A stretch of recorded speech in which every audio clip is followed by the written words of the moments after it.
Welcome, brave souls, to the chilling depths of horror in detail, the realm where the shadows whisper ancient secrets and nightmares come to life. I am your guide through the darkness, and on this channel, we delve into the spine-chilling world of Wendigo horror stories that will send shivers down your spine.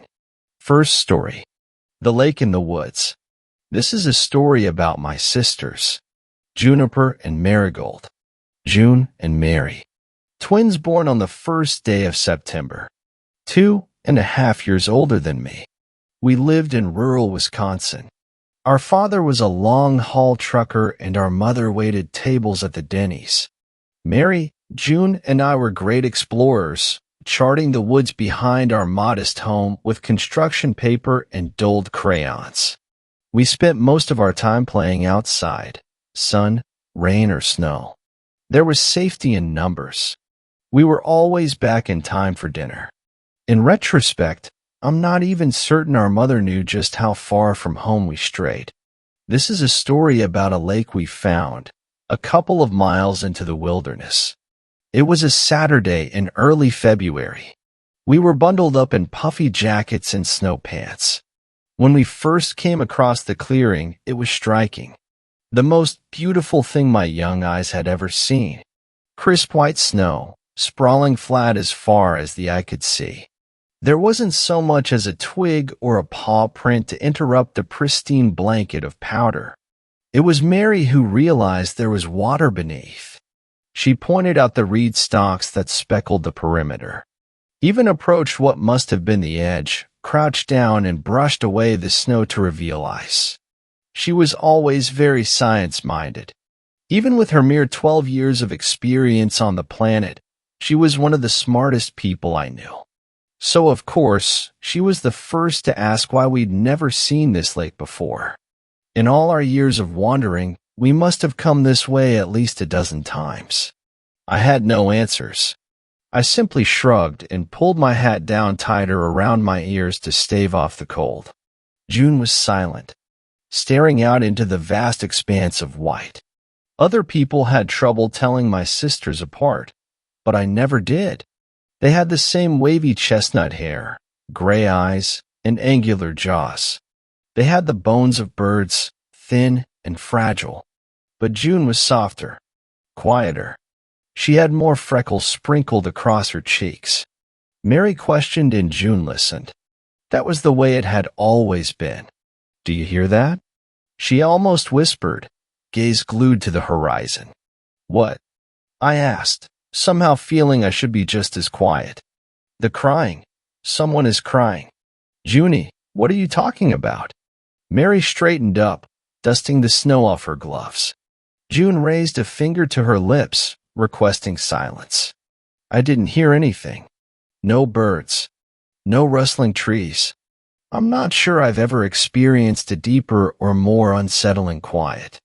If there's one skill Mary never quite developed, it was keeping her mouth shut. It only added to the gravity of the situation when her eyes widened in sudden comprehension and a full minute passed before she said anything. "Where is it coming from?" She wheeled around, staring at the frozen lake, just like June was. June took a few steps closer to the edge of the lake. There was an odd look in her eye, one I've never seen before or since. She looked empty, like an upright shell with nothing inside it. Her face was devoid of any expression. Mary, on the other hand, was growing more agitated by the moment. "We have to look for help," she blubbered.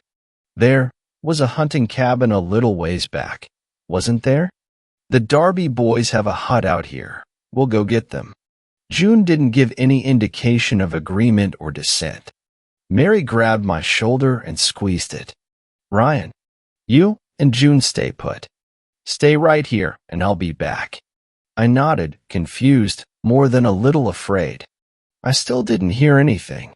I accepted it all, because the prospect of both my sisters going insane at the same time seemed less plausible than my just not being able to pick up on what they were hearing. Mary bounded off, leaving boot prints in the snow. I watched her run until she disappeared between the trees.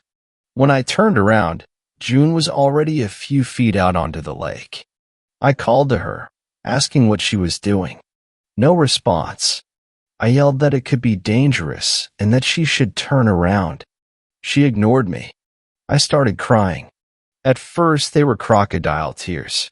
The kind a little brother can usually muster when he's trying to get pity or attention from his older sisters. But it turned all too real when the resounding crack echoed through the air. June sunk below the ice instantly. My cowardice is probably the thing that saved me. I was paralyzed, shocked and terrified. There was a gaping hole where my sister had been. No matter how much I wanted to move, to run to her, to save her, I couldn't do it. I just stood there as the seconds ticked by into minutes, and she was surely dead. Time is a funny thing to pin down. I couldn't honestly tell you how long it was before Mary showed up, with two of the Darby boys in tow, and I tearfully choked out what had happened. The Darby boys looked at me in utter bewilderment. Mary frowned with concern.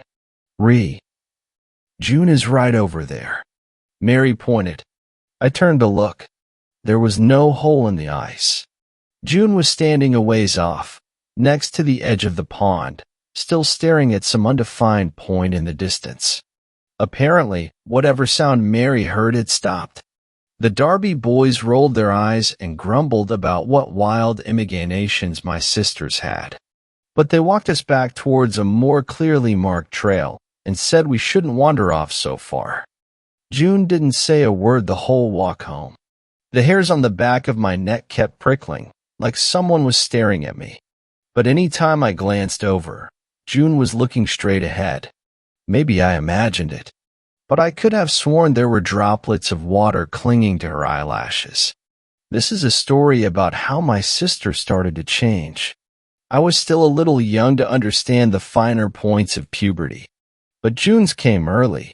We were sitting on the couch together when she bled through her soft, pink sweatpants. She didn't stand up right away. In fact, she probably noticed long before I did.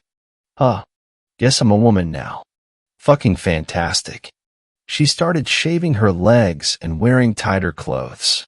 She'd put on makeup in the girls' bathroom at school. She used to have lunch with Mary and I, but with the change in appearance, people started to notice her. It wasn't long before she sat at the same table as the girls who had money. The girls who lived in big houses and carried around real leather purses and drank pilfered strawberry vodka when they had sleepovers. It wasn't long before June started talking to boys and twirling locks of hair around her index finger as she giggled at jokes that weren't funny. June used to come into my room late at night and sit on the edge of the bed. Sometimes she talked to me. Sometimes she would just stare. Either way, it seemed threatening in a manner that was hard to place. I would pretend to be asleep if it was late enough, but we both knew I wasn't. Sometimes I would cry. "You watch me die, Ryan," she would say in that soft, eerie, calm voice. "You didn't even try to save me. I'm sorry." Pressing my face into the pillow didn't hide the tears, but I didn't know what else to do. "You don't love me." "I do, June. I'm sorry. I was scared. You have no idea what it's like to drown. All that stuff about it being peaceful is bullshit. It hurts, Ryan. It feels like barbed wire wrapping around your lungs. It's like being trapped in a tiny box that keeps getting smaller and smaller until you're completely crushed." She would lean down to whisper right in my ear, her hand on the back of my neck, squeezing just a little too hard, was icy as the first snow. During the day, she'd carry around those little chemical hand warmers that skiers put in their gloves. But she wanted me to feel the cold, because it was my fault. "Say you love me, Ryan." I love you, June." "Good boy." Frank Darby went missing. I was probably the last person to see him alive. Or well, the second to last. I saw him climbing out of June's bedroom window a little after sunset, while I was raking leaves. It wasn't a secret what they'd been doing. I'd gone outside because I could hear the slick sounds and creaking mattress springs through the thin walls. June climbed out after him, smiling much too wide. Her hair was messy, and her face was flushed. The two of them got into the branches of the tall maple tree that grew beside our house and shimmied down it. They walked towards the woods, holding hands. Just as they were about to disappear into the trees, June looked over her shoulder and winked at me. The park rangers found Frank about a week later. I didn't see the body, only heard stories. It's hard to say what was embellished and warped in the game of telephone that spread through town. But the most common details are that Frank's throat was ripped out and his ribs had been cracked open. Whatever killed him took his heart. My mother fell ill. Stage 3 breast cancer. I was 12. June and Mary had recently turned 15. Mary cried a lot.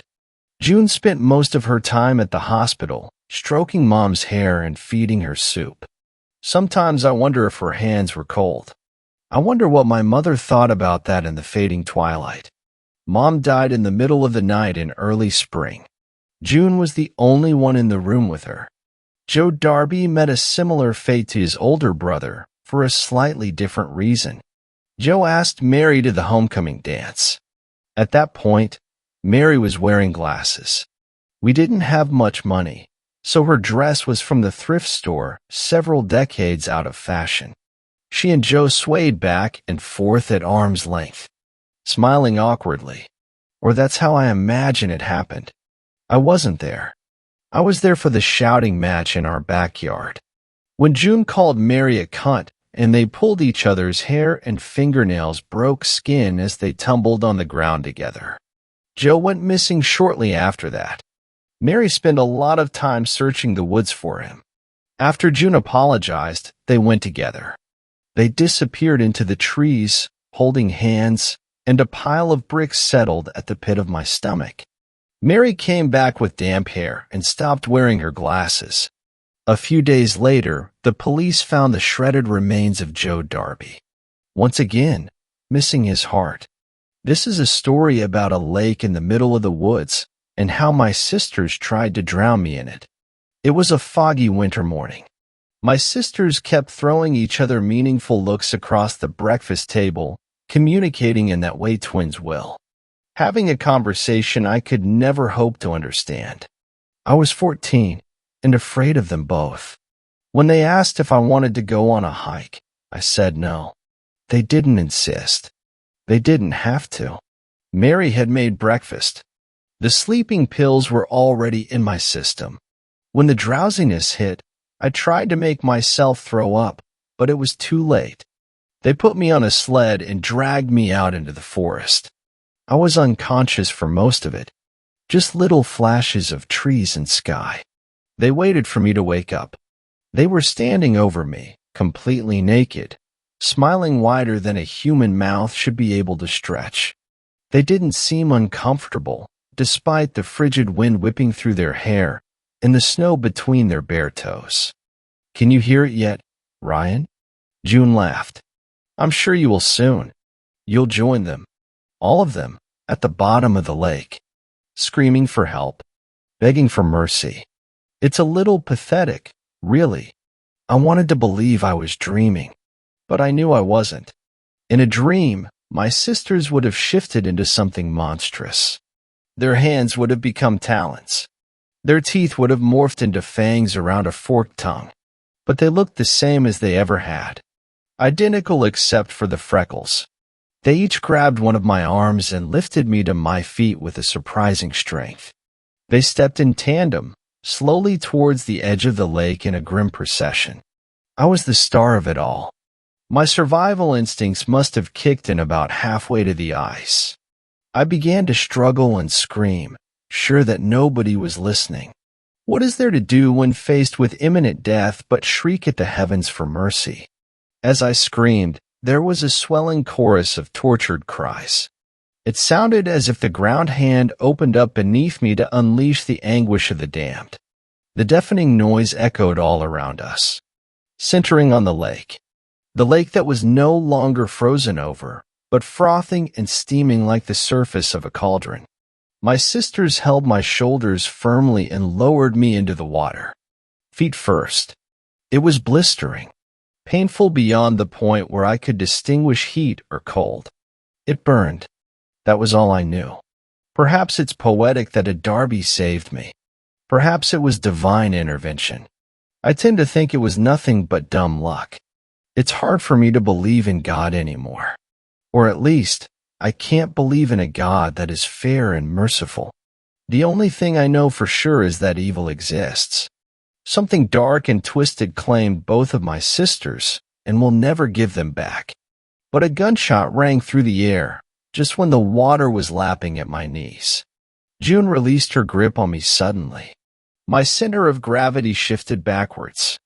It was enough time for me to wrench out of Mary's grasp and crawl back up the snowy bank of the lake. I couldn't stand, but I kept pulling myself along, farther and farther away from the water. 2 more shots in rapid succession cracked through the air above me.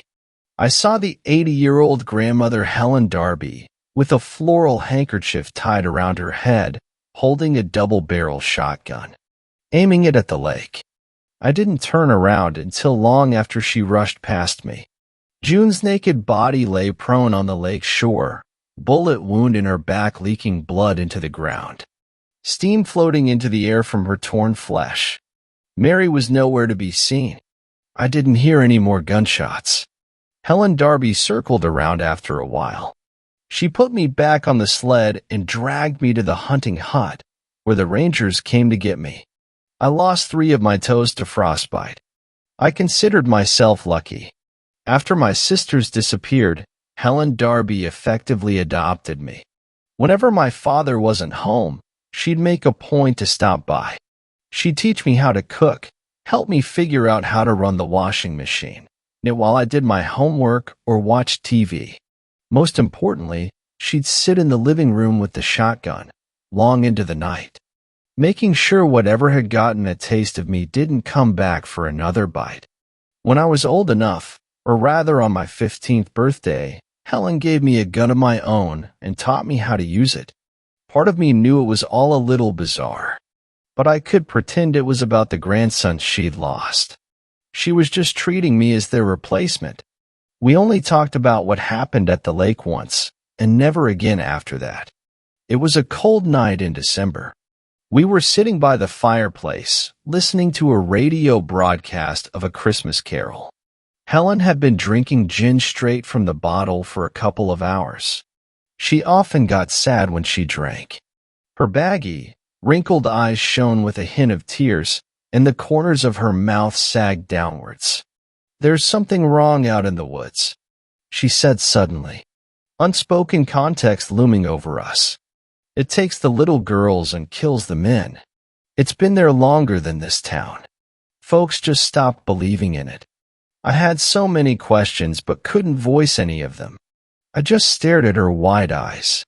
It still talks to me. Always talks to me. It tried to make me kill my brother, my husband, my sons, but I'm too old for it now. It can't do much besides talk. I've tried avoiding it, but look what that did.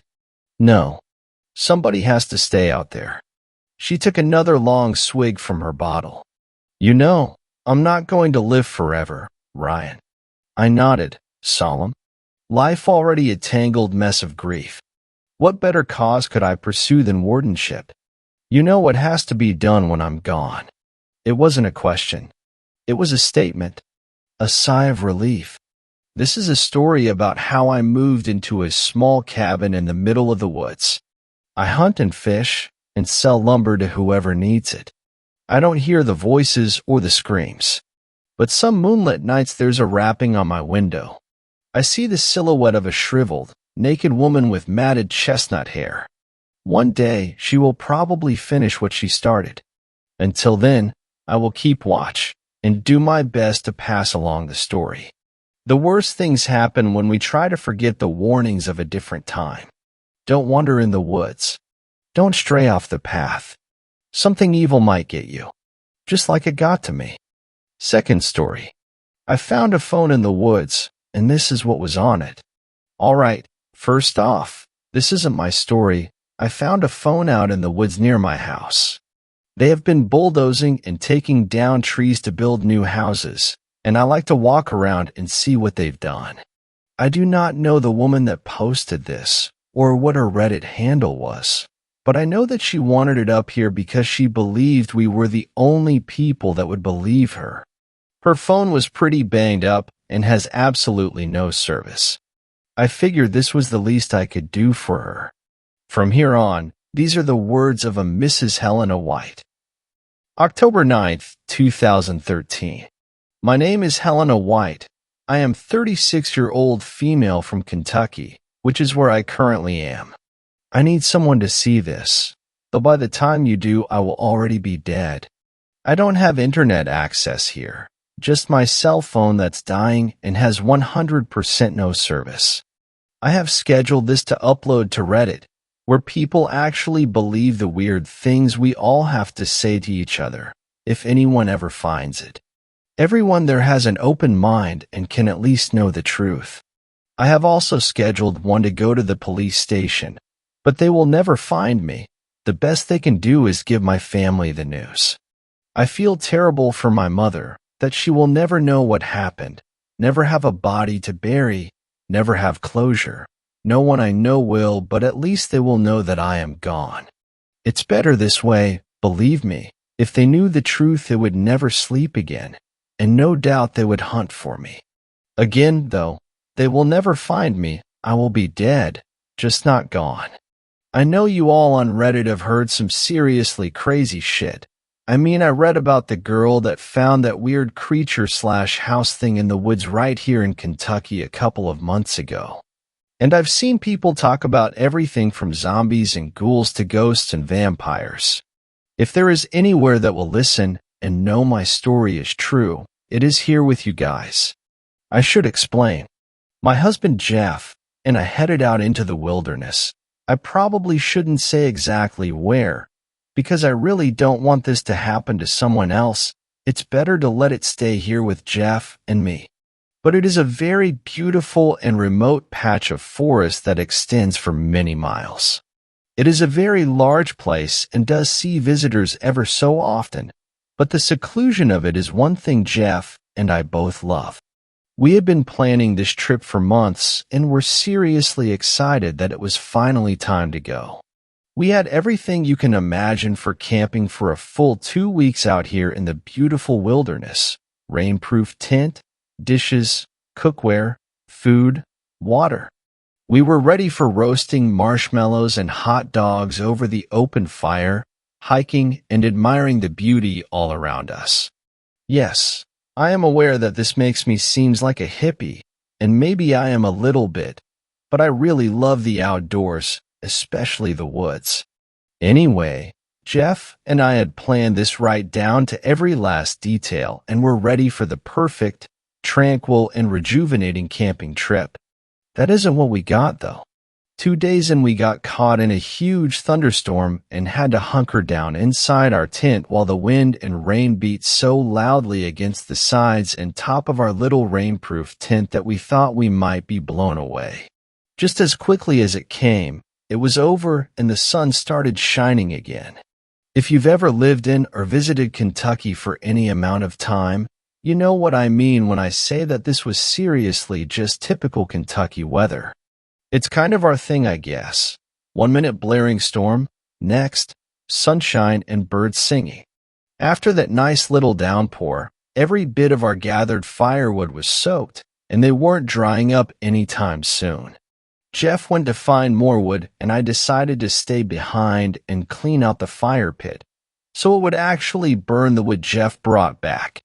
It was starting to get dark, and if we didn't have a fire, we would be cold and unprotected.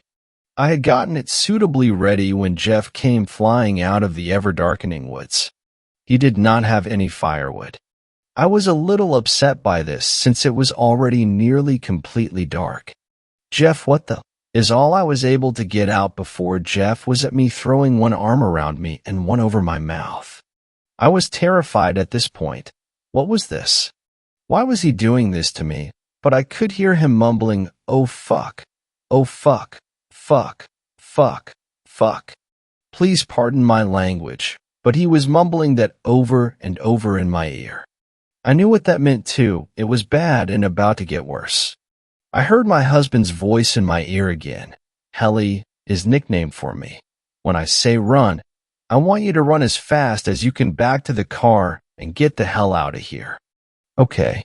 I was terrified at this point. What the hell had he seen? And was it coming for him? I moved his hand off my mouth and stated, I'm not just going to run off and leave you, Jeff, and you know that. I have seen my husband scared only once in the 15 years I've known him. It was right after his father had a heart attack and they didn't think he was going to make it. Jeff and his brother Dean paced the floor back and forth. Once I went to stop Jeff, to try to comfort him, but when I caught his eye, my heart broke. I grabbed him and held on as tightly as I could until his silent sobbing finally subsided. The look I saw when I caught his eye this time was so much worse than the last one. He was terrified of losing his father, but this was like he had reached a new level of fear. Before I could ask him anything else, we heard this god-awful roar. I mean, this thing could have shaken houses. It was the most terrifying and unexplainable sound I have ever heard. Jeff grabbed me, kissed my forehead, and told me to run. I didn't obey. I probably should have, considering how things turned out, but it's done. Not 2 seconds later, this monstrosity of a creature comes barreling into our camp and within view. I am a little embarrassed to say that I screamed like a little girl.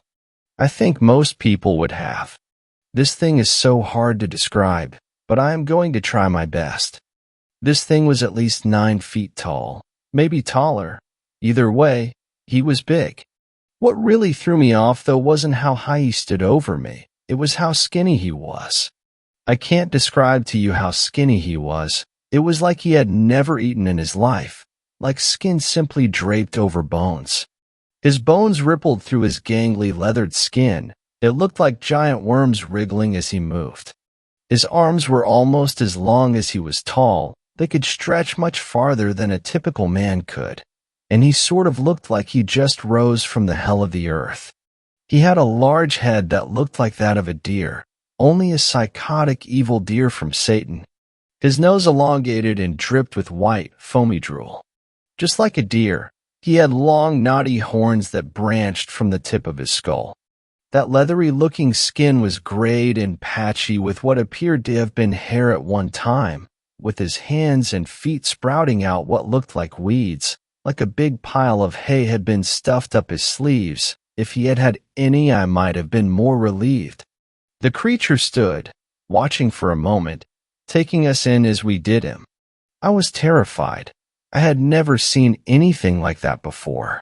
The scariest thing I have ever encountered in the woods was a wolf, but luckily it was alone and didn't appear to be hungry, so he just turned and jaunted off. This thing was quite the opposite. He looked hungry and determined. I started to scream uncontrollably. Apparently it didn't like that. He let out a roar at us, blowing that foul-smelling drool all over us. That sounded like everything you can think of dying and screaming in their death all at once. He then extended one of his giant arms and smacked me with it and grabbing Jeff before I could even get back up. I heard a rumbling sound as he pulled my husband closer to him. I realized with horror that rumbling was of hunger. Jeff was gone in an instant. The creature snapped his head off like a doll and swallowed in one quick gulp. He began just biting into Jeff's body like he was some kind of sandwich or something. The crunching was the worst. Trust me, it is a horrid sound no one ever needs to hear. I threw up, screamed, and then remembered that Jeff had told me to run. I was too late, though, because just as I was pulling myself, painfully I might add, out of the brush pile I had landed in, the monster was done with Jeff. Just like that, the man I knew for 15 years, the man I called my husband for 14 years, was just gone. But then he came back. The monster taunted me by becoming reflective. As he moved, a facade of Jeff took his place. I could see my husband, like he had become him, but I could see through it too to the monster behind the disguise as well. Perhaps it was because I saw the monster before he changed. I don't know. Whatever the case may be, that thing can take the form of people it has killed and eaten, or at least, that's my best guess. I finally freed myself from the brush and took off, full speed ahead toward the direction of the car, my husband's melodic voice filling my mind, my ears, my very core, beckoning me back. He was so convincing that I almost turned back. I fell into a huge hole. I think it was a trap. I just don't know if it was a trap from people for that monster, or a trap built by the monster to catch people. Either way, I fell at least 20 feet, and my leg is broken in 3 places. I can't even move it. I'm going nowhere. I'm sitting here writing this now because I can still hear my husband's voice calling for me, and sometimes the monster's roar. He is looking for me, but he thankfully went the wrong way. I know what's going to happen though. He'll be back shortly, and he will kill me, and then he will steal my face. So, please, if you ever find this, anyone, get out of these woods now. And don't come looking for me. I am dead. We both are, and some horrible monster is wearing our faces so he can eat you too. Mom, I love you so much. Don't come looking for me. Goodbye. Helena White. Me again. I can tell you this. I'm not going back out into those woods. Quick update. Apparently you should not Google the name of the woman above, Helena White, as she appears to be a porn star. When I Google my name, I get sent to a boob page. It kinda sucks. Anyway, for those of you wondering, let me try to explain it a little better. I live about a mile from where they have been logging. They are building a new road, one that is supposed to make it easier on us all to get around. Basically, they are bypassing our town. But the important part is that before they started the logging, I spent a lot of time back into those woods. I like the solitude and atmosphere. At least, I did. I don't know how I got lucky enough to find that phone, but it was in a huge pile of dirt, barely sticking out of the side. They are ripping the place apart back there. I suppose it does have to be level for a roof though, right? I brought the phone home. Of course it was dead. I was able to charge it with an older universal charger my dad has. It was a fairly nice phone, and I thought I might be able to clean it up and give it to my little brother if I could get it working. I did. I went through it and I came across this message in a notepad app. I have absolutely no idea who this woman is, nor did I know that there is a porn star with the same name. LOL. Sorry about that. As for the monster she keeps talking about, I don't have a single clue. I have never seen or heard about anything like that around here. Our campfire stories and old legends are pretty much the Goat Man and Bigfoot, so your guess is as good as mine. I thought of a Wendigo and a Skinwalker, but there have never been any stories of anything like that around here that I know of. Third story. The Church in the Woods. My name is Mark, and I'm a detective. Not like on the force or anything, a private eye, like in the movies. It's kind of the family business. My grandfather was one, and my dad and I grew up in that world, and it was only natural that I go into it too. It's not as exciting a job as you would think if you go by Hollywood. It's mostly sitting in your car for 10 hours at a time, waiting to take pictures of cheating spouses to show the spouse who is paying you to prove that they're being cheated on. It's kind of a bummer sometimes. People get married, they get cheated on, they get divorced. So often, kids are caught up in the middle of it all. Now and then something crazy comes your way though, or something exciting. I want to tell you guys about one of the crazy ones. The craziest. It happened a few years ago, and sometimes I still can't convince myself it was real. I'm not religious, and I don't believe in the supernatural. At least, I didn't until Benson Street. Now, I'm not so sure. A woman got a hold of me in August of 2020. She had lost contact with her sister. She came into my office and spun a pretty crazy story. Her sister lived in a small town in Michigan called Franklin's Green. My client was named Shelley. She was 62 and her sister was a little younger. They were close and spoke almost every day. But for the last month, her sister hadn't answered her calls. And then Shelley did a little digging and came across a couple of news stories that were a little hard to believe. They said that everyone who lived on Benson Street had gone missing. There were 8 houses on the dead-end street, and every person who lived in them had seemingly vanished into thin air. I mean, I read the stories myself. After Shelley left, I did my digging, and she was right. It was crazy, and I was a little surprised the story hadn't gotten more attention. I called Shelley back that night and told her I would take her case. I didn't usually travel that far for a job, but the next morning I packed a few things up and left my office in Cincinnati. Hours later, I arrived in Franklin's Green. There was a little crappy motel, and I checked in and then headed right for Benson Street. It was smack dab in the middle of a little sleepy neighborhood, lower middle class, mostly ranch-style homes.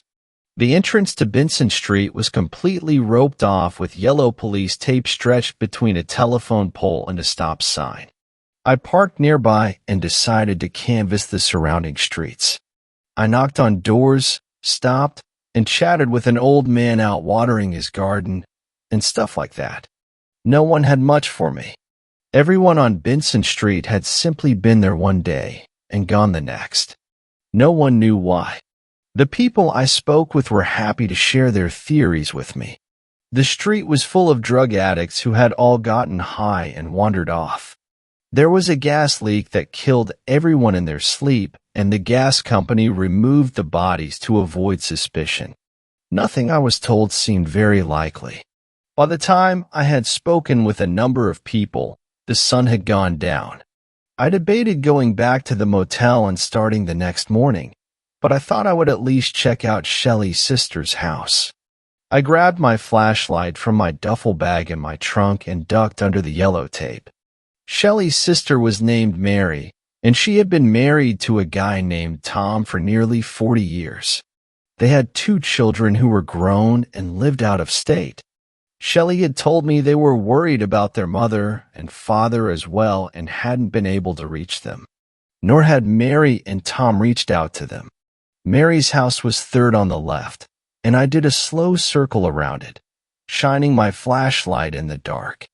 I'm not sure what clues I was looking for, but there were none to find. One thing that took me by surprise a bit was just how big the houses on Benson Street were compared to the rest of the neighborhood. I made my way back around to the front of the house and went up onto the porch. I tried the doorknob and was surprised to find the house unlocked. I was sure the cops had been through all of the houses on the street, but as I stepped inside, I saw no evidence of this. I worked through the ground floor slowly, resisting the urge to turn lights on as I went.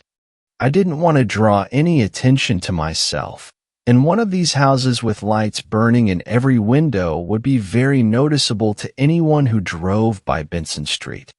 The home was eerie. It really was as if Mary and her husband had simply vanished. There was a half-empty can of Coke on the kitchen island, and dishes that needed to be washed in the sink.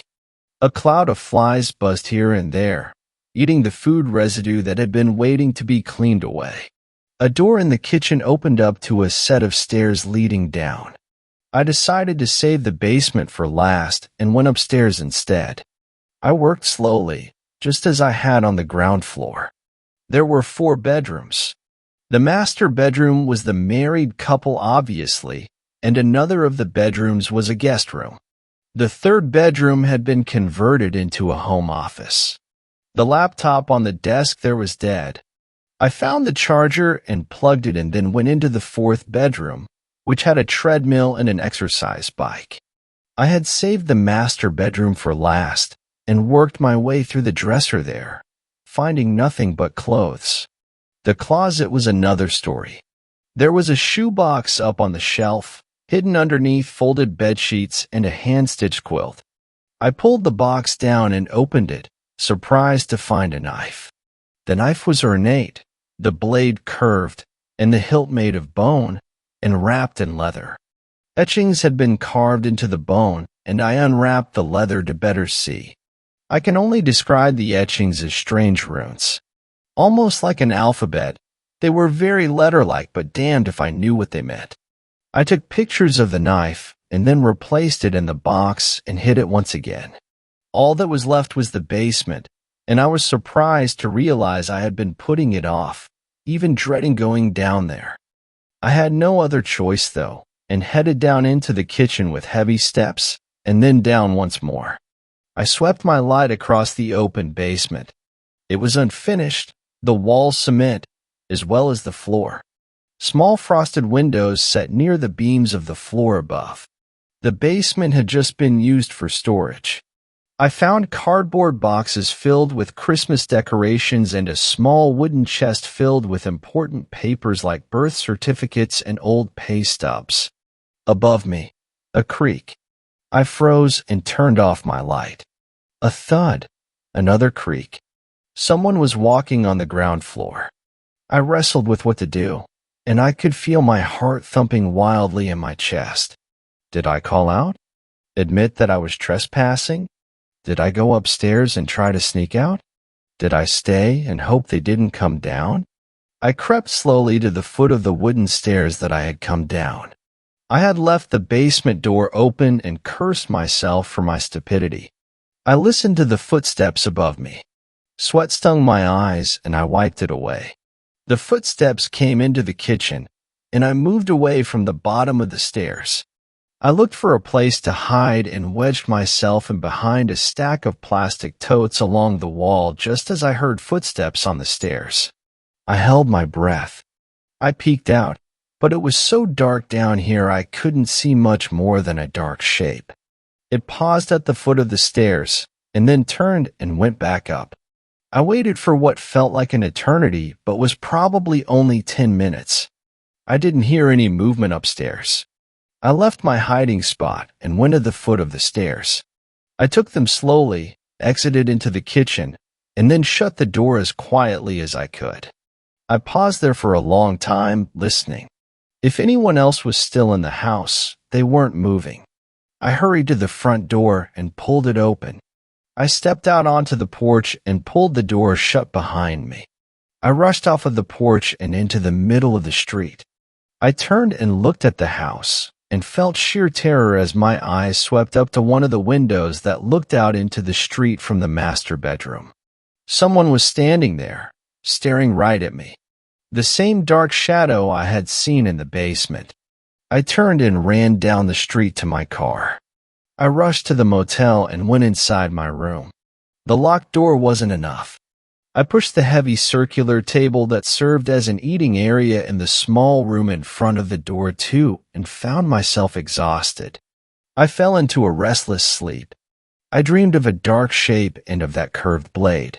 When I woke the next morning, I thought about going to the local police and telling them who I was and who had hired me, but in my experience, most cops don't take kindly to private detectives, and I was afraid they'd keep me from Benson Street. So I showered, dressed, and headed back over. I felt a little more comfortable in the daytime. I went back into Mary's house and looked for evidence of someone else having been there the night before, but found none. Then I went back outside and started at the end of the street and tried the front doors as I moved around the cul-de-sac and went up the other side. A lot of doors were locked, but 2 were unlocked. The houses I could enter were a lot like the ones I had been in the night before. It seemed as if whoever had lived there had just vanished, or up and left without taking anything. In the first house, I found a full set of luggage, and it didn't seem like the overstuffed closet and drawers full of clothes had been touched. No one had packed for a trip. In the other house, I found something rather alarming. It sat right out on a bedside table in the master bedroom, a knife exactly like the one I had found in Mary's home, hidden away. The same bone handle, the same runes carved into it. The same curving blade, sharp as can be. I went back to the middle unlocked house and began to search. It took me a couple of hours, but then I found it, stashed away in a floor vent. An identical knife. I left quickly and went in my car. I found a little diner and stopped for lunch, and sat at the table with my phone, searching online for any sort of information I could find on the knives. I searched for news about cults in the area and came up with nothing. I had taken pictures of the knives and tried to find anything about the runes, but ran into a dead end there as well. After lunch, I went back to Benson Street and stood on the sidewalk. I was fairly sure that if I broke into the locked homes, I would find knives there as well. I walked slowly past the houses and paused at the end of the street. Past the end of the road were woods, mostly evergreens. A dirty little path cut from the end of the street and through the lawns of the two homes in front of me into the trees. I started down the path. It was well-worn and continued well into the woods, curving around trees and overgrown plants. I walked along it for nearly half an hour before I saw it. The church was old and made of wood, squat and slanted. A spire went up over the front double doors, a strange symbol that resembled an inverted cross made of what looked like iron nailed to the front. I went to the building and tried the doors. They opened freely. Surely the police hadn't missed this strange building. Inside were a few rows of pews and an altar at the back of the large open room. A large leather-bound book with yellowing pages that curled at the corners sat open on the altar next to a silver cup stained red inside. I couldn't read the book. It was written in the same strange runes that were etched on the handles of the knives. I took pictures of a few pages and hurried back outside. Standing in the church, I had felt a growing sense of unease, almost like I was being watched. I thought of the shadowy figure that had been watching me from the window of Mary's home and shivered. I went back to Benson Street and rushed to my car. I drove to the safety of my motel and went in and locked the door, barring it once more with the table. I called Shelley and told her about the church. She had never heard her sister or brother-in-law speak of it. I hung up with her, and it struck me for the first time that the sisters were named Mary Shelley. One of their parents had a literary sense of humor. I called Mary and Tom's two children next, one after the other, and asked about their parents' religious stances. They told me their parents were Catholic, but not practicing. Church hadn't been a thing in their lives as kids. I sat on the end of the bed and scrolled through the internet, trying to find the strange inverted cross sigil I had seen on the front of the church. It took hours, but eventually, I found it. I clicked on the picture, and it took me to an amateur website that seemed to be all about various demons and hellspawn. It was the symbol of something called the Nameless One, and it was said he would bring his followers great wealth and power in exchange for sacrifices. I thought immediately of how the homes on Benson Street were much bigger than those nearby. I set my phone aside and shivered. The whole thing was freaking me out. I do not scare easily, but that job I had taken was proving to be a strange one, and I couldn't get over the feeling that I was messing with something I shouldn't. When the sun went down, I drove to the local bar, a place called Mel's. It was busy, and I took a stool at the bar and had a beer. Over the course of a few hours, I spoke to a few townspeople about Benson Street. I was truthful with who I was and what I was doing. A lot of people clammed up when I brought up the street. I didn't ask about the church or the symbol I had seen, but I did ask about the houses and how they seemed to be so much more expensive. One old guy gave me something. Everyone on that street was a weirdo, he told me, and we all know it. Wherever they are, it isn't good. Another patron of the bar brought up how people in the area had been going missing regularly for the last few years. Drifters and homeless folk, no one important, no one who got the police involved very much. Back at my motel, I called Mary and Tom's oldest. I asked if they had grown up in the house on Benson Street, and he told me no. His parents had bought it a few years ago after Tom had retired a few years early. I thanked him and hung up. I was asleep when a thump at my door woke me. I went to the peephole and peered out, but could see no one. Fear gripped my heart with its icy hand. I went to the window and carefully pulled the blind back at the edge and looked out into the parking lot. A line of 4 people stood there, right in the middle of the black pavement, staring right at my room. It was dark and I couldn't quite make out who they were. Man or woman, I couldn't tell. I had no idea of their age. They wore dark clothing, robes of some sort, with the hoods pulled up. As I watched, they turned as a group and walked out of the lot and across the street. I watched them until they faded into the darkness. I didn't sleep the rest of the night. The next morning, I went back to Benson Street. I was drawn to it, or more specifically, to the church in the woods. I hurried down the path and entered that strange building again. Someone else had been there. The book and cup that had been on the altar were gone. I did a more thorough search of the building and found a small trapdoor just behind the altar. I lifted the hatch open and shone my flashlight into the hole. A rickety wooden ladder led down 10 or so feet to a dirt floor. I took a deep breath and started to climb down. There was a tunnel, curving away to the right when I got off the ladder and turned around. I kept my light on and crept forward. It twisted this way and that until it opened up into a large chamber, and I found the people who had lived on Benson Street. They all lay dead on the dirty floor, nude with their arms crossed over their chests. I needed to tell the police. I turned and came face to face with a man in a hooded robe. "Intruder!" He screamed at me, and I pushed past him and ran. I knew he was chasing me. I could hear his heavy footsteps right behind me. A chill blew through the tunnel as I ran. Voices burst forth from nowhere, speaking a language I couldn't understand. I got to the ladder and began to climb. I got to the top and rolled out of the hole and turned and used my foot to slam the door shut. There was no way to latch it. I stood and turned, shocked to find 100 or more candles had been placed throughout the church, all burning. So 2 or more robed figures. One came at me as the trap door behind me burst open and my original pursuer came through. I tussled with the new robed figure. He wrapped his arms around me, but I shoved him off, into the altar. The candles there shook and then fell.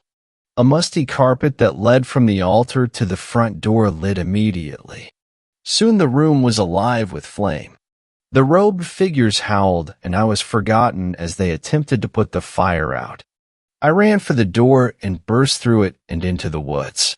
It was still morning. The sun hung low in the sky, the light getting cut off by the many trees. I turned and looked at the church. It was burning. No one came out after me. I turned and ran for Benson Street. I didn't stop running until I made it to my car. I drove to the motel and checked out and packed up my things. I didn't call the police until I was an hour away from the town. I told them what I had found and hung up before they could start asking me questions. Then I called Shelley and told her everything I had found.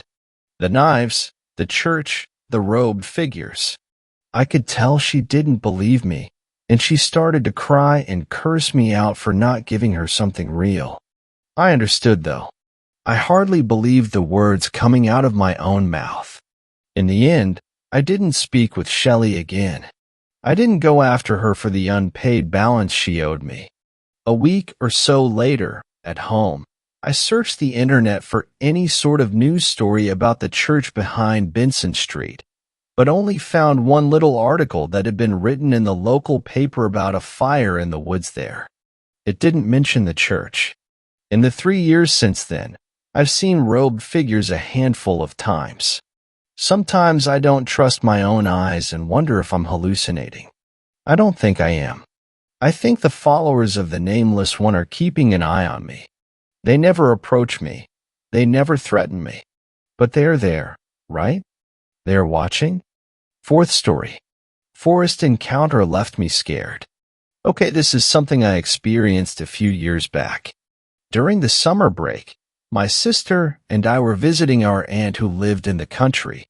Her house is located in a fairly wooded area, but there are several neighbors around.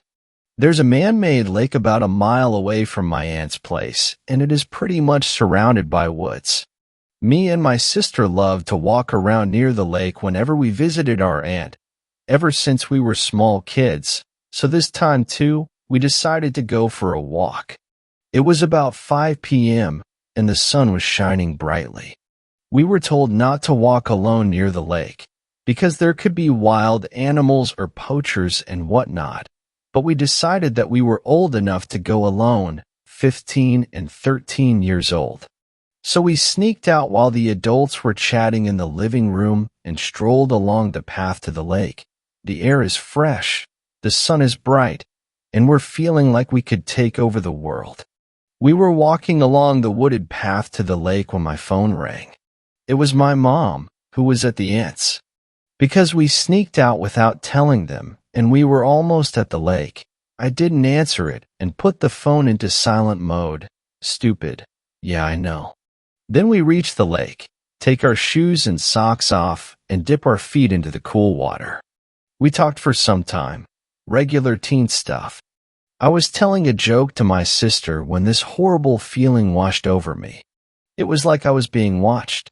I instantly whipped my head around because I thought there was a perv or someone stalking us, but there was no one around. My sister, too, seemed to be spooked by something. She asked me, "Did you feel that?" And I said yes. We sat there for a few minutes, holding each other's hands and hearts in our throats. But nothing happened. The feeling eventually went away, so we brushed it off. After some time, we got bored and decided to search for something to eat.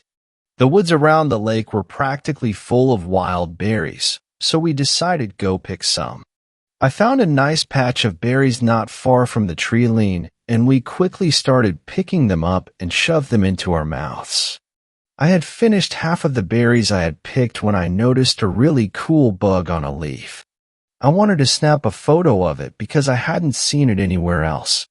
I searched my pockets for the phone and it wasn't there.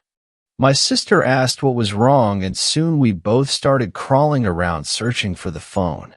It was a fairly new one and quite expensive, so I absolutely did not want to lose it. "Don't freak out, sis," my sister, said. "Let's just give it a ring. If it's nearby, we'd hear it." She took her phone out and called my number.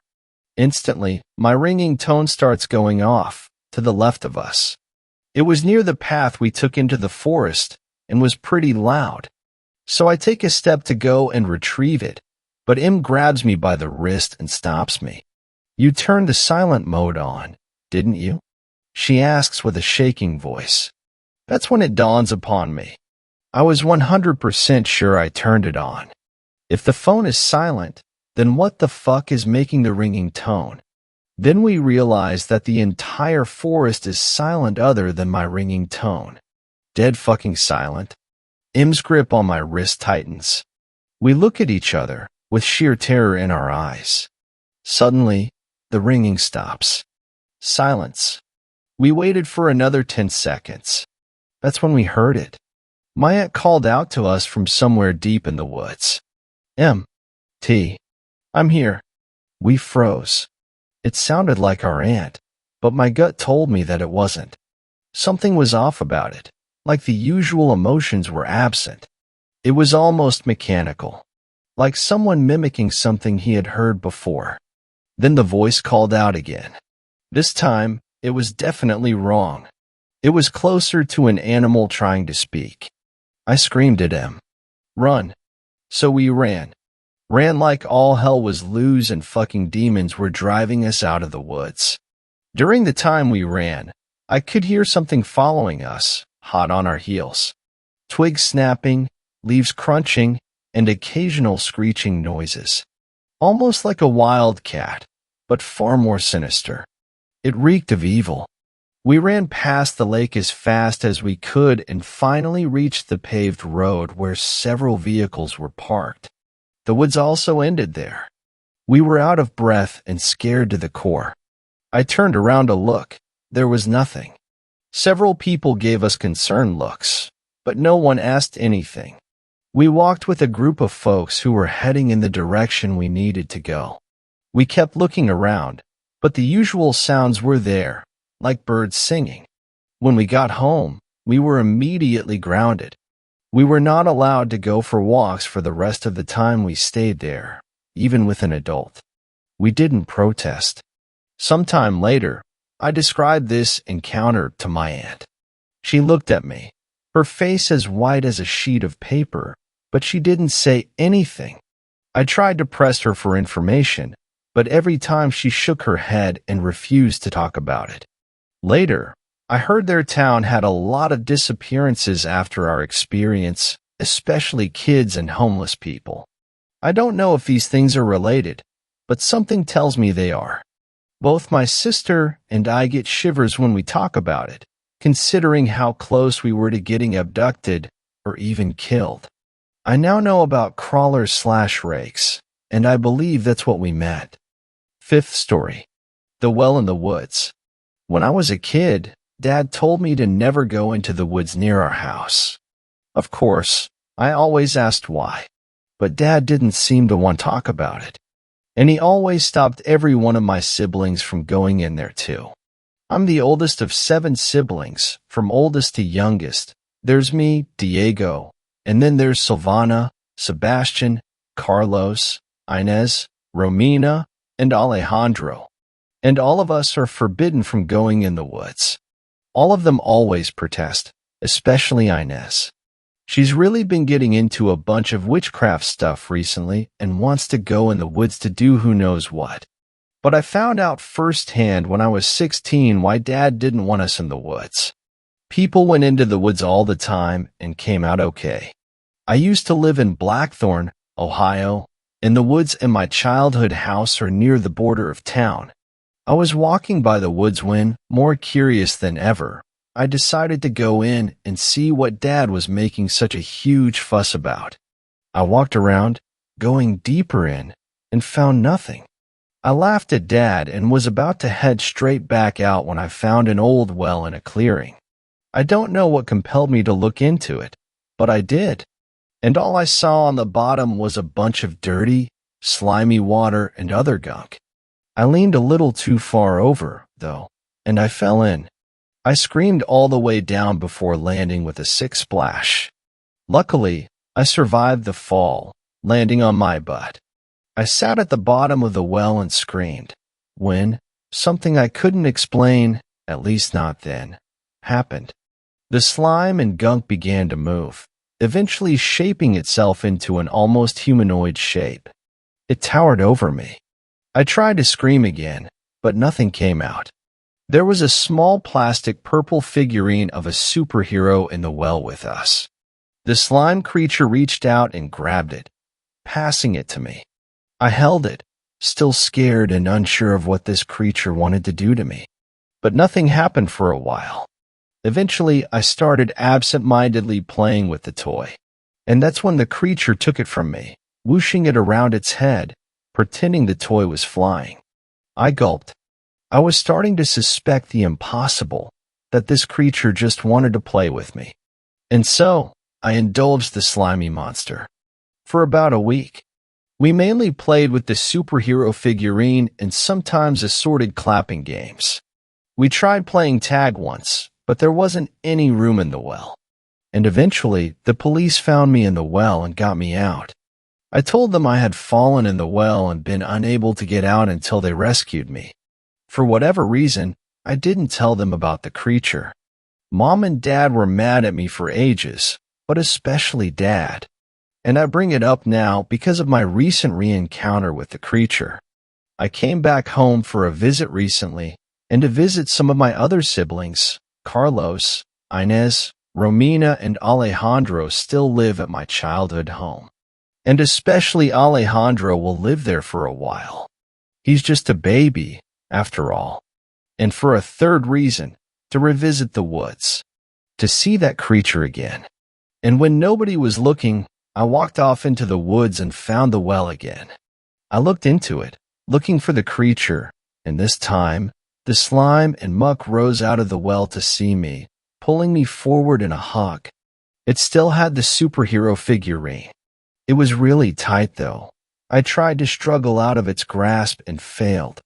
I worried it was going to just kidnap me in the well forever. I regretted every decision that had led to this point. Suddenly, I heard footsteps behind me, turning around to see Dad. I started panicking, but he spoke first. Theo? I was confused. Theo? The creature had a name? And how did Dad know it? Just then, Dad pulled a matching superhero figurine out of his pocket and showed it to the creature. The creature took it and started making the two superheroes fly together. And then Dad explained everything to me. When he was 4, he and his best friend Theo had gone to play in the woods with their favorite superhero toys, pretending they were flying. But Theo hadn't seen the well, and he had fallen down and broken his neck. And now apparently he had been resurrected as this slimy creature and was still mentally 4. These days, we've come to an arrangement with him. Either me or Dad comes and plays with him for a while, at least twice every week. And of course, not actually in the well, but still in the woods. It's a bit strange babysitting a giant slime monster with the brain of an average 4-year-old. But it's growing on me. No pun intended. Thanks a lot for watching the video till the end. Subscribe to our channel Horror in Detail. Drop your opinions/suggestions in the comments section, and like the video as it helps with the YouTube algorithm.